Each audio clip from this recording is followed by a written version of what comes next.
고린도전서 10장 23절로 11장 1절까지의 말씀, 이 말씀을 저 여러분이 번갈아가며 교독하겠습니다. 모든 것이 가하나 모든 것이 유익한 것은 아니요 모든 것이 가하나 모든 것이 덕을 세우는 것은 아니니 누구든지 자기의 유익을 구하지 말고 남의 유익을 구하라. 무릇 시장에서 파는 것은 양심을 위하여 묻지 말고 먹으라. 이는 땅과 거기 충만한 것이 주의 것임이라. 불신자 중 누가 너희를 청할 때에 너희가 가고자 하거든 너희 앞에 차려놓은 것은 무엇이든지 양심을 위하여 묻지 말고 먹으라. 너희에게 이것이 이제 알게 한 자와 그 양심을 위하여 먹지 말라. 내가 말한 양심은 너희의 것이 아니고 남의 것이니 어찌하여 내 자유가 남의 양심으로 말미암아 판단을 받으리요. 만일 내가 감사함으로 참여하면 어찌하여 내가 감사하는 것에 대하여 비방을 받으리요. 그런즉 너희가 먹든지 마시든지 무엇을 하든지 다 하나님의 영광을 위하여 하라. 그러면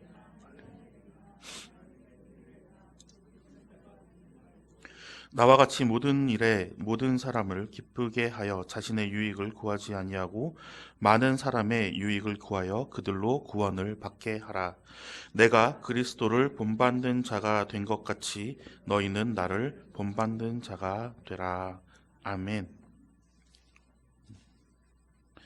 네, 설 명절 다들 잘 보내셨습니까? 네, 어제부터 원통이 기온이 무섭게 떨어지는 것을 서울에서 보고 참, 예, 참 오기 싫었는데요. 예, 아침에 새벽에 이렇게 저희 집에서 나올 때, 기온이 영하 22도였습니다. 처음 보는 기온이어서 깜짝 놀랐습니다. 근데 또 생각보다 또 나와 보니까 그렇게 뭐 추운 거는 아닌 것 같더라고요. 그래서, 이래도 사는구나라는 생각을 했습니다. 예, 저도 주일에 이제 예배를 마치고 오랜만에 저희 외갓집 어른들 찾아뵙고 인사 나누고 그리고 저희 가족들과도 좋은 시간을 보내고 왔습니다.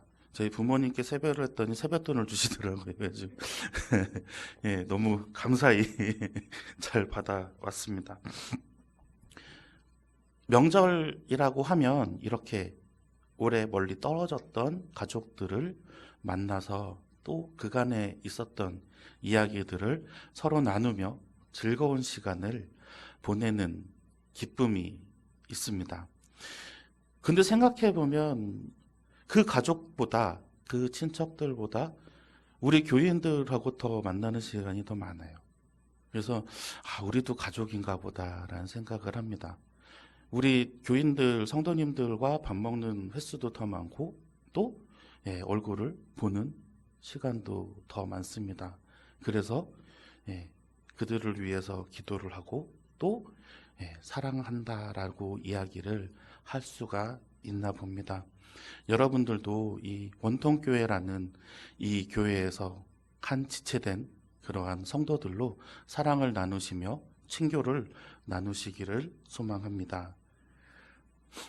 바울은 여기저기 다니며 이방 지역에 교회를 개척을 했습니다. 그들이 또 개척한 교회에서 하나님을 잘 섬기고 있는지 그리스도인으로서 정말 잘 모범적으로 지내고 있는지 살펴보며 그들이 잘못된 것, 어긋났던 것은 이렇게 편지로 다시 한번 고쳐주고 잘한 것은 또 편지로 칭찬하면서 그들과 함께 하려고 했습니다. 한 교회 지방에서 머물고 있었던 시간이 그렇게 짧지 않은 시간이기 때문에 바울도 그들을 다 가족처럼 생각했을 것입니다. 그래서 정말 사랑이 담기고 애탐이 담기고 안타까움이 담기고 격려가 담기고 칭찬이 담기는 이 서신들을 볼 때에 바울 사도가 정말 그 교회의 그 지체들을 얼마나 사랑했는지를 우리는 알 수가 있습니다. 오늘 말씀은 이제 고린도 지방에 보낸 편지입니다. 고린도는 아가야 지방의 수도입니다. 그리고 항구 도시라고 말씀드린 적이 있습니다. 항구 도시면 무역이 활발히 일어나기 때문에 풍요로운 그러한 도시입니다. 풍요롭기 때문에 못된 습관들이 또 생기게 되죠. 우상이 많고 그리고 타락한 도시였습니다. 고린도 교회에는 다양한 민족들이 있었고요. 그리고 각층의 사람들이 모여서 신앙생활을 하고 있었습니다. 그래서 그랬더니 그 교회 안에 많은 문제들이 나타나기 시작합니다. 분쟁이 생기고요. 그리고 음행하는 것, 근친상간에 대한 문제는 이전에 한번 다룬 적이 있습니다. 그리고 서로 고소고발하는 일들, 또 성령의 은사로 인한 무질서들이 나타나기 시작했습니다. 성찬식을 하면서도 먹는 문제, 그리고 우상 앞에 드려진 음식의 문제, 그리고 부활에 관한 다른 견해로 서로 다투기도 하면서 교회의 질서가 무너지기 시작합니다. 그래서 혼란스러워지기 시작했던 것이죠. 바울은 이러한 고린도 교회의 소식을 인편으로 또 편지로 들으면서 그 안타까움을 담아서 이제 모든 문제들에 대한 권면의 말씀을 오늘 고린도 전서를 통해서 기록하며 보낸 편지가 이것입니다. 우리가 한번 기억을 좀 더듬어 볼까요? 세례문답 해보신 분들 있으시죠? 세례문답 할 때, 아니면은 입교문답을 할 때 1번 질문에 관한 것을 한번 기억이 나십니까? 첫 번째로 이제 장로님들이나 아니면 목사님이 물어보셨던 것. 사람의 제일 되는 목적은 무엇입니까? 라는 질문이 그것입니다. 정답을 아시는 분이 혹시 있으실까요? 다 까먹으셨죠? 네. 사람의 제일 되는 목적은 무엇입니까? 라고 물었을 때 세례 문답집에 있는 그 정답은 하나님을 영화롭게 하고 영원토록 그를 즐거워하는 것입니다. 라고 써 있습니다. 하나님을 영화롭게 하고 영원토록 그를 즐거워하는 것이다. 네. 하나님께 영광되게 하고 또 우리가 살아가는 날 동안 하나님께서 즐거워하게 살아야 한다는 것입니다. 그 정답을 우리는 이렇게 활자 그대로는 알고 있지 못하지만 우리의 삶으로는 알고는 있어요. 그 정답을 우리는 실천하고 있지는 않지만 매 순간마다 실천하지는 못할지라도 우리는 답을 알고 있어요. 그렇다면 우리는 왜 정답을 앞에 두고 있는데 그렇게 하지 못할까? 우리의 삶에 제일 먼저 되는 목적이 다르기 때문입니다. 우리의 삶에 있어서 제일 되는 목적을 하나님의 영광으로 둔다 하면 우리의 삶에 제일 먼저 우선순위가 하나님으로 바뀌겠죠. 내가 무슨 이런 행동을 할 때, 하나님이 정말 기뻐하실까? 하나님께 이게 영광을 돌리는 행동일까? 라고 우리는 반문합니다. 하지만 우리는 삶을 살아갈 때에 하나님께 영광이 되는 것과 또 내가 살아야 할 것 두 가지를 놓고 저울질하기 때문에 우리는 매 순간마다 그렇게 하지 못합니다. 이것은 성도님들뿐만 아니라 모든 사람들이 마찬가지입니다. 부끄러워하실 필요가 없습니다. 왜요? 우리는 그때그때마다 뉘우치고 주님께 돌아와야 하기 때문이죠. 삶에서 제일 되는 목적이 하나님께 영광을 돌리기 위한 것이라고 하면 우리가 하나님의 이름으로 구별되고 거룩해져야 하는 것, 그것은 우리가 사는 동안에 해야 할 의무라는 것입니다. 선택이 아닙니다. 그렇지만 그것으로 인해서 내가 남들보다 더 우위에 있다고 자만해서도 안 되고 남을 쉽게 정죄해서도 안 됩니다. 오늘 본문의 말씀 23절과 24절의 말씀을 우리 한번 같이 읽어보겠습니다. 23절과 24절입니다. 모든 것이 가하나 모든 것이 유익한 것은 아니요 모든 것이 가하나 모든 것이 덕을 세우는 것은 아니니 누구든지 자기의 유익을 구하지 말고 남의 유익을 구하라. 아멘. 우리가 할 수 있는 것들은 많습니다. 우리가 할 수 있는 것들은 많지만 그것들이 바울 사도는 다 유익한 것은 아니라고 합니다. 또 덕을 세우는 곳에도 우리의 분별력을 필요로 합니다. 그렇기 때문에 자기의 유익을 구하지 않고 남의 유익을 구하는 것에 초점을 맞추면 유익을 구하고 그리고 덕도 세울 수 있는 것이죠. 차라리 덮어두는 것이 낫겠다 싶으면 남의 허물을 들추지 아니하고 그것 또한 지나가 주는 것도 모든 사람에게 덕을 세우는 것이 될 수도 있는 것입니다. 그런데 이 말씀을 바울 사도는 왜 이런 이야기를 했냐 하면요. 고린도 지방에서는 우상의 제물로 사용되었던 고기를 시장에서 팔았습니다. 그리스도인들이, 기독교인들이 제물로 사용된 고기를 먹을 수 없다라고 생각을 해서 각각의 가게들마다 다니면서 이것이 제물로 사용되었던 고기입니까? 라고 물어봅니다. 어떤 사람은 정직하게 네, 제물로 사용된 고기입니다. 라고 이야기를 했을 수도 있겠죠. 또 제물로 사용되지 않은 고기를 내어주는 경우도 있었을 것입니다. 하지만 또 어떤 사람은 제물로 사용되었던 고기라 할지라도 아니요, 제물로 사용 안 했습니다. 라고 팔 수도 있겠죠.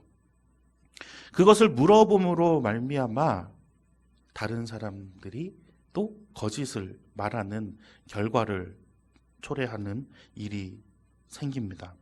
그리고 그런 분쟁이 일어나는 것이 결코 유익과 덕이 되지 않기에 바울은 오늘같이 이런 가이드라인을 만들어 주었던 것입니다. 오늘 말씀 29절과 30절의 말씀입니다. 우리 한번 같이 읽어보겠습니다. 내가 말한 양심은 너희의 것이 아니요 남의 것이니 어찌하여 내 자유가 남의 양심으로 말미암아 판단을 받으리요. 만일 내가 감사함으로 참여하면 어찌하여 내가 감사하는 것에 대하여 비방을 받으리요. 아멘. 남의 양심에 대해서 그것이 거짓인지 아니면 사실인지 파헤쳐내고 그것을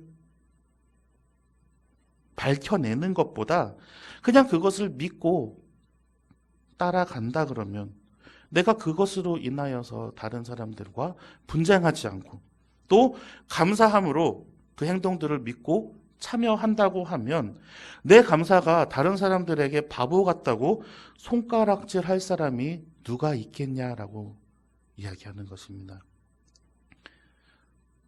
오늘 바울 사도는 그것이 그리스도인이 가져야 할 덕목임을 알려줍니다. 작은 일에도 하나하나 이것은 옳아요, 이것은 그러요, 이것은 뭐 아니에요. 다른 사람에게도 또 이런 것들을 계속 물어본다 하면 정말 그것이 우상의 제물로 바쳐진 고기가 아닙니까? 라고 물어보면서 찾아내는 것보다는 믿음으로 덕을 세우는 것이 그리스도인으로서의 덕을 높이는 일이라는 것이죠. 그 삶이 우리의 삶이 되기를 원합니다. 예전에 한번 그런 일이 있었습니다. 예전에 안양에서 제가 사역을 할 때 이렇게 두루마리 휴지를 가지고 다니면서 파시는 분이 있었어요. 그 저쪽 그 안양의 한쪽에 페인트 공장 옆에 가면 장애인들이 이렇게 휴지를 만드는 그런 공장 같은 것이 있는데 그분들이 이제 다니면서 휴지를 팝니다. 그래서 우리 교회에서도 가끔씩 그 휴지를 사 주었기 때문에 저도 그냥 아무 생각 없이 네, 주세요. 얼마예요? 라고 얘기를 했더니 예, 이렇게 해서 두 묶음, 예, 두 묶음에 10,000원이라고 하시더라고요. 가지고 아, 네. 그러고서 10,000원을 드리고 예, 두 묶음을 받아왔어요. 예, 혼났어요. 세 개에 10,000원이라고 하시더라고요. 제가 너무 어리숙해 보였나 봅니다. 그래서 한 개 도둑 맞으셨다고 막 이제 권사님들이 막 그러셨는데 제가 그랬어요. 뭐 오죽하면 그랬겠습니까? 괜찮습니다. 뭐 하나 덜 사더라도 그분들이 또 그것으로 인해서 예, 뭐 더 많은 벌이가 됐다고 하면 그것도 하나님께서 또 기뻐하시는 것 아니겠습니까? 뭐 그 휴지에 정해진 가격이 어디 있겠습니까? 어느 누구한테는 한 묶음에 10,000원에 팔 수도 있는 것이고 또 어느 누구한테는 세 묶음, 네 묶음에 10,000원에 팔 수도 있는 것 아니겠습니까? 그분은 오늘 저것을 다 팔고 가야 합니다. 제가 더 못 사준 게 예, 한이 되네요라고 말을 했더니 예, 이해를 못 하시더라고요. 예, 그냥 저는 네, 그렇게 생각을 했더니 훨씬 속이 편해요. 근데 만약에 세무금에 10,000원인데요 라고 얘기를 하고 제가 막 어떡하지 막 하면서 내가 막 이제 막 분해했으면 다음에 그분이 오셨을 때 제가 기쁜 마음으로 휴지를 다시 사드릴 수 없었을 것 같아요. 아저씨 그때는 세무금에 10,000원이라고 했는데 왜 그때 왜 두묶음에 10,000원에 파셨어요? 라고 막 내가 뭐 물어보지 않았을까 하는 생각이 듭니다. 이러한 것이죠. 그냥 묻지 말고 그 덕을 쌓으라. 라고 하는 것. 그 삶이 우리의 삶이 될 때 하나님을 영화롭게 하고 또 우리 안에서도 그냥 기쁨이 넘칠 것입니다. 분노가 쌓이지 않잖아요. 아, 그래. 그냥 하나 더 가져가셨네. 그래. 좀 내가 손해봤지만 그래도 또 그것으로 인해서 그분은 또 많은 것을 또 이득을 보셨겠네. 라고 그냥 생각하며 살아가시는 우리 성도님들 되시기를 바랍니다. 그렇다고 막 이렇게 막 퍼주시라는 건 아닙니다. 우리 삶의 목적, 이제 한번 생각해 볼 때가 왔습니다. 바울은 그래서 오늘 삶의 목적을 오늘 두 가지로 이야기를 합니다. 어떻게 우리가 하나님을 영화롭게 하며 그리고 기쁘시게 할 수가 있을까? 그 목적 중에 하나는 하나님의 영광을 위해서 살아야 하는 것입니다. 고린도전서 10장 31절의 말씀입니다. 우리 한번 같이 읽어보겠습니다. 그런즉 너희가 먹든지 마시든지 무엇을 하든지 다 하나님의 영광을 위하여 하라. 아멘. 하나님의 영광을 높이는 일. 막 우리 이제 막 영광 찬양도 하고 하나님께 영광 우리가 항상 말은 하지만 영광이라는 그 말의 뜻이 무엇인가 제가 또 한번 찾아봤습니다. 영광이라는 말의 뜻은 경쟁에서 이기거나 남이 하지 못한 어려운 일을 해냈을 때에 빛나는 영예라고 합니다. 하나님께 올려드리는 영광은 우리가 할 수 없는 어려운 일을 하면서 올려드리는 거죠. 하나님의 형상대로 우리는 지으심을 받았습니다. 우리가 하지 못하는 것, 어떤 것이 있을까요? 하지 못하는 것? 아니죠. 할 수 없는 것. 하나님의 속성을 우리가 한번 살펴볼 필요가 있습니다. 하나님의 속성은 생명에 있고요. 그리고 사랑, 공의, 거룩, 평화, 화평, 자유, 이러한 것이 하나님의 속성입니다.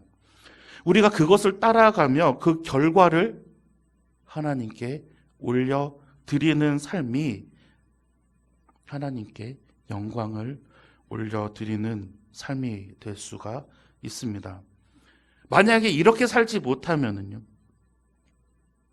이렇게 살지 못하면 어떻게 됩니까? 교회 다니는 사람이 말이야가 나오죠. 교회 다니는 사람이, 기독교인이라고 하는 사람이, 그리스도인이라고 하는 사람이 라는 말들이 나옵니다.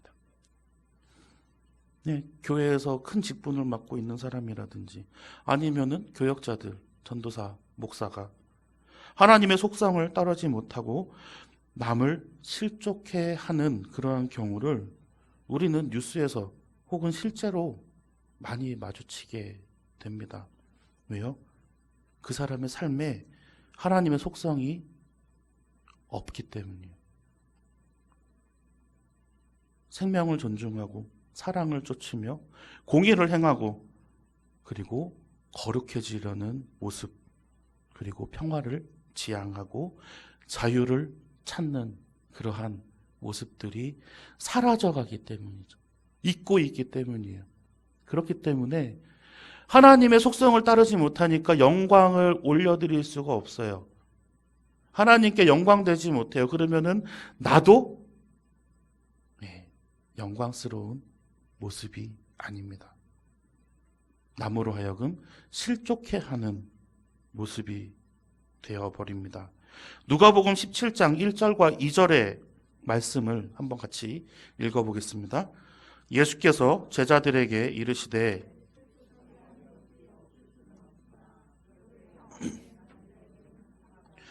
그가 이 작은 자 중에 하나를 실족하게 할진대 차라리 연자맷돌이 그 목에 매어 바다에 던져지는 것이 나으리라. 아멘. 그리스도인은 거룩한 구별로 살아갑니다. 내가 하나님을 믿는 것이 자랑스러운 일이거든요. 내가 하나님을 믿는 것이, 하나님을 쫓아가는 것이, 하나님의 형상을 닮아가는 것이, 하나님의 속성을 찾아가는 것이 우리에게는 기쁜 일이고 자랑스러운 일이 돼야 되는데, 우리는 하나님의 속성을 잃어버릴 때가 있습니다. 또 교회를 다닌다라고 하시며 또 다른 속성으로 또 하나님 앞에서 다른 사람들을 실족해 하는 그러한 경우도 있습니다. 내가 구원받았으니 남보다 우월한 것으로 생각하는 것이 아니라 오히려 남을 섬기고 사랑하면서 그들의 유익을 구해야 할 것입니다. 그 삶을 살아가는 것이 하나님의 영광을 위하는 것이 될 수가 있습니다. 두 번째로 많은 사람의 유익을 구한다고 오늘 본문에서는 이야기를 합니다. 고린도전서 10장 33절의 말씀입니다. 우리 한번 같이 읽어보겠습니다. 나와 같이 모든 일에 모든 사람을 기쁘게 하여 자신의 유익을 구하지 아니하고 많은 사람의 유익을 구하여 그들로 구원을 받게 하라. 아멘. 아까는 하나님의 속성을 우리가 한번 살펴봤는데, 또 기독교에서 우리가 가장 많이 사용하는 단어들, 그것들이 어떤 것이 있냐 살펴봤더니 희생, 섬김, 사랑, 나눔, 봉사, 헌신. 이 단어들을 우리가 자세히 살펴보면 공통점이 하나 있습니다. 어떠한 것일까요? 나를 위하는 게 아니에요. 나 자신을 위한 단어들이 아닙니다. 다 남을 위한 것이죠. 남을 위해서 희생을 하죠. 자기 자신을 위해서 희생하는 사람이 있나요? 셀프 세크리파이스가 가능할까요? 그렇죠. 다른 사람을 위해서 희생합니다. 또 남을 위해서 우리는 섬깁니다. 사랑을 나누고요. 그리고 다른 사람들을 위해서 우리는 봉사합니다. 그리고 하나님을 위해서 우리는 헌신하죠. 철학자 칸트는 이러한 얘기를 했습니다. 보편적 도덕론. 어렵죠. 보편적인 도덕론, 인간으로서 이제 해야 할 선행, 내가 착한 일을 합니다. 내가 착한 일을 하는데 그게 착한 일을 내가 해야 돼라고 생각을 해서 착한 일을 하는 것만이 그것이 착한 일이다. 착한 일만 나와서 좀 헷갈리시죠? 내가 선행을 베풀 때에, 남에게 선행을 베풀 때에 그것이 어떠한 의도가 있어서 인과를 생각해서 내가 그 선행을 베푼다고 하면 그것은 선행이 아니라는 것이죠. 그것이 당연하기 때문에 도덕적 행위의 실천은 의무에서 내가 이거를 해야 되는 거야 라고 그 순수한 의도에만 가능하다는 겁니다. 물에 빠진 사람이 있어요. 한강물에. 제가 막 이제 그 한강 공원을 이렇게 막 산책하고 있다가 저쪽에서 막 살려주세요 막 하는 그 사람의 소리를 듣습니다. 그래서 딱 봤는데 사람이 물에 빠져 있는데 이재용 회장이에요. 내가 만약에 마음으로 저 사람을 구해주면은 내가 사례금을 어마어마하게 받겠구나 라고 생각을 해서 그 물에 빠진 사람을 구해냈다라고 하면 그것은 도덕적 가치가 없는 거라는 거죠. 왜일까요? 제 동기가 썩어서요. 예. 제 동기가 불순하잖아요. 내가 그것을 구해냄으로 인해서 나한테 나중에 내가 받을 어떠한 대가라는 게 전제가 돼버렸어요. 그것은 선행이 될 수가 없다라는 것이죠. 이 얘기를 왜 하냐면요. 하나님을 섬기는 우리 그리스도인의 삶도 그러해야 한다는 거죠. 하나님께서 우리에게 서로 사랑하라라고 말씀하시고 헌신하고 봉사하고 그들을 위해서 희생하는 것을 요구하십니다. 그런데 그것이 어떻게 불순한 의도로 담겨 있는 것이 아니라 하나님을 사랑하는 그 마음으로, 하나님을 영화롭게 하는 마음으로 많은 사람의 유익을 구하는 행동들이 나와야 한다는 것이죠. 주님께서 이렇게 가르치셨기 때문에 예수님께서 우리에게 먼저 보여주시고 우리에게 말씀하셨기 때문에 우리의 삶 속에서 희생, 섬김, 사랑, 나눔, 봉사, 헌신이 나의 어떠한 작은 유익도 구하지 않고 많은 사람의 유익을 구함으로써 그것이 온전하게 이루어질 수 있어요. 그래야 그것이 하나님을 영화롭게 할 수 있는 것입니다. 그것이 바로 하나님께서 원하시는 삶이고 우리가 이루어야 할 과제입니다. 이건 너무 어렵습니다. 저도 못하겠어요. 어떻게 생각이 안 나요? 그렇잖아요. 어떻게 생각이 안 나요? 내가 막 정말 무엇인가를 해냈을 때 제가 제일 듣고 싶은 말이 뭔지 아세요? 수고하셨습니다. 너무너무 고생하셨어요. 뭐 이런 말 듣고 싶거든요. 근데 그 말도 듣지 말라고 하시는 거예요. 남들이 오히려 더 배척하고 그 욕하고 손가락질을 할지라도 그들을 향하여서 사랑을 베풀고 그들을 향하여서 헌신하고 무릎 꿇고 기도할 수 있는 것까지도 요구를 하시는 거죠. 정말 힘듭니다. 왜요? 알아주는 사람이 없을 것 같거든요. 너무 힘든 것을 같이 하자 그래서 너무 죄송하지만 하나님께서 이렇게 말씀하셔요. 예수 그리스도가 걸어온 길이 그런 길이고요. 모두가 손가락질하고 자기 편 하나도 없는 그 상황에서 제자들은 다 도망치고 너무나도 외로운 그 길을 가시며 죽기까지 복종하셨습니다. 우리는 예수님의 그 삶을 본 사람들이거든요. 예수님의 그 희생을 우리는 믿고 따르는 사람들이거든요. 그렇기 때문에 우리는 아무리 힘들고 어려워도 따라가려고 노력해야 해요. 따라가려고 우리는 발버둥 쳐야 돼요. 옆에서 한쪽 마음에 다른 마음이 들지라도, 한쪽 마음에 정말 내가 막 나서고 싶은 마음이 있을지라도, 그거 제가 했어요. 막 하고 싶어도 막 그 마음을 꾹꾹 눌러가며 예수의 삶을 따라야 할 것입니다. 우리가 서로 힘들잖아요. 그렇게 살기에는 너무나도 힘듭니다. 그래서 옆에 우리 가족들을 보내주셨습니다.